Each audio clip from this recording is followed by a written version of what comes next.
Anchor Shweta log YouTube ಚಾನಲ್ಗೆ ಸ್ವಾಗತ. ನಾನು ಶ್ವೇತಾ ಕಲ್ಕನಿ. ಇವತ್ತು ಏನು ವಿಡಿಯೋ ಮಾಡ್ತಾ ಇದ್ದೀನಿ ಅಂತಂದರೆ, ಹೇರ್ ಕಟ್ ಮಾಡಿಸ್ಬೇಕಾಗಿತ್ತು. ತುಂಬ ದಿನ ಆಯಿತು ಹೇರ್ ಕಟ್ ಮಾಡಿಸಿಲ್ಲ. ಹೇರ್ ಕಟ್ ಮಾಡಿಸ್ಕೊಳ್ಳಿಕ್ಕೆ ಇವಾಗ ನಾನು ಸಲೂನ್ಗೆ ಹೋಗ್ತಾ ಇದ್ದೀನಿ. ಹಾಗಾದರೆ ಯಾವ ಸಲೂನ್ಗೆ ಹೋಗ್ತೀನಿ, ಯಾವ ಹೇರ್ ಕಟ್ ಮಾಡಿಸ್ಕೊತೀನಿ, ಅದೆಲ್ಲ ಅಪ್ಡೇಟ್ಸ್ ಕೊಡ್ತೀನಿ. Keep on touch. ಹೊರಗಡೆ ಹೋಗ್ತಾ ಇದ್ದೀನಿ ವಿತ್ ಬೈಕ್, ಹಾಗಾಗಿ ಹೆಲ್ಮೆಟ್ ಹಾಕಲೇಬೇಕು. ಹೇರ್ ಸ್ಟೈಲ್ ಹಾಳಾಗುತ್ತೆ, ಕೂದಲು ಹೋಗುತ್ತೆ, ಅದೆಲ್ಲ ಸೈಡ್ಗಿಟ್ಟು ಹೆಲ್ಮೆಟ್ ಹಾಕ್ಕೊಂಡು ರೋಡಲ್ಲಿ ಗಾಡಿ ತೊಗೊಂಡೋಗಿ, ಓಕೆನಾ? ಓಕೆ, ಹಾಗಾದರೆ ಸಲೂನ್ಗೆ ಹೋಗೋಣ ಬನ್ನಿ.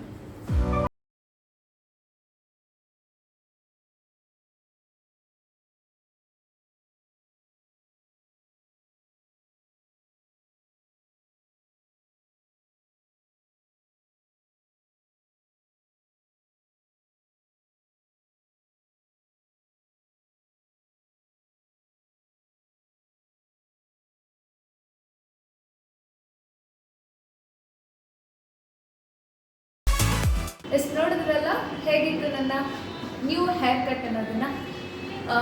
ಈ ಹೇರ್ ಕಟ್ ಬಂದ್ಬಿಟ್ಟು ಮುಂದೆ ಫೆದರು, ಹಿಂದೆ ಲೇಯರ್ ಕಟ್ ಮಾಡಿಸ್ಕೊಂಡಿರೋದು. ಒಂದು ರೀತಿ ಸ್ಟ್ರೈಟ್ ಹೇರ್ ಕಟ್ ಇತ್ತು ಹಿಂದೆ, ಸ್ವಲ್ಪ ಬೋರಿಂಗ್ ಇತ್ತು. ಇವಾಗ ಇದೊಂಥರ ನ್ಯೂ ಹೇರ್ ಸ್ಟೈಲ್ ಚೆನ್ನಾಗಿ ಕಾಣ್ತಾ ಇದೆ. ನಿಮ್ಗೆ ಹೇಗೆ ಅನಿಸ್ತು ಕಾಮೆಂಟ್ ಮಾಡಿ. ಇವತ್ತು ಯಾವ ಸಲೂನ್ಗೆ ಹೋಗಿದ್ದೆ ಅಂತ ಅಂದರೆ ಲ್ಯಾಕ್ಮಿ ಸಲೂನ್ಗೆ ಹೋಗಿದ್ದೆ. ಇದು ಬಂದ್ಬಿಟ್ಟು ರಾಜಾಜಿನಗರ ಕುವೆಂಪು ಮೆಟ್ರೋ ಸ್ಟೇಷನ್ ಇದೆ ಅಲ್ಲ, ಕುವೆಂಪು ಮೆಟ್ರೋ ಸ್ಟೇಷನ್ ಹತ್ತಿರ ನೀವು ಗೂಗಲ್ ಸರ್ಚ್ ಮಾಡಿದ್ರೂ ಓಕೆ ಲ್ಯಾಕ್ಮಿ ಸಲೂನ್ ಎಲ್ಲಿದೆ ಅಂತ, ಸೊ ನಿಮ್ಗೆ ಈಸಿಯಾಗಿ ಸಿಗುತ್ತೆ. ಸೊ ಅವರು ತುಂಬ ಚೆನ್ನಾಗಿ ಟ್ರೀಟ್ ಮಾಡಿದ್ರು. ಹಾಗೆ ಬಂದುಬಿಟ್ಟು ಒಂದೊಳ್ಳೆ ಸಜೆಷನ್ನು ಕೂಡ ಕೊಟ್ಟರು. ನಾನು ಹೇಳಿದೆ ಮುಂಚೆ, ನಾನು ನ್ಯೂಸ್ ಆ್ಯಂಕರು, ನನಗೊಂದೊಳ್ಳೆ ಹೇರ್ ಕಟ್ ಬೇಕು ಅಂತ ಹೇಳಿದ್ದೆ. ಸೊ ಅದ್ರ ತಕ್ಕನಾಗೆ ಒಂದು ಹೇರ್ ಕಟ್ ಮಾಡಿದ್ದಾರೆ. ಸೊ ನಿಮ್ಗೆ ಗೊತ್ತಾಗ್ತಿದೆ ಔಟ್ಫಿಟ್ ಹೇಗೆ ಕಾಣ್ತಾ ಇದೆ ಅನ್ನೋದನ್ನು ನೋಡ್ಬೋದು. ಸೊ ನಿಮಗೂ ಕೂಡ ಇದೇ ಥರ ಹೇರ್ ಕಟ್ ಮಾಡಿಸ್ಕೋಬೇಕು ಅಂತ ಅನಿಸಿದ್ರೆ ನೀವು ಕೂಡ ಹೇರ್ ಕಟ್ನ ಹೋಗಿ ಅಲ್ಲೋಗಿ ಮಾಡಿಸ್ಕೊಳ್ಬೋದು. ಅದ್ರ ಜೊತೆಗೆ ಮತ್ತು ಇವತ್ತಿನ ನನ್ನ ಡೈಲಿ ರುಟೀನ್ ಇದಾಗಿತ್ತು. ಮತ್ತು ಒಂದಿಷ್ಟು ಮಿಕ್ಸ್ ಮಸಾಲ, ಹಾಗೆ ಇನ್ಫಾರ್ಮೇಷನ್ ವಿಡಿಯೋ ಮತ್ತು ಎಂಟರ್ಟೈನ್ಮೆಂಟ್ ಇರೋ ವಿಡಿಯೋಗಳನ್ನು ಹೀಗೆ ಅಪ್ಲೋಡ್ ಮಾಡ್ತಾ ಇರ್ತೀನಿ. ಸೊ ಹಾಗಾಗಿ ನೀವು ನನಗೆ ಸಪೋರ್ಟ್ ಮಾಡಬೇಕಲ್ವಾ?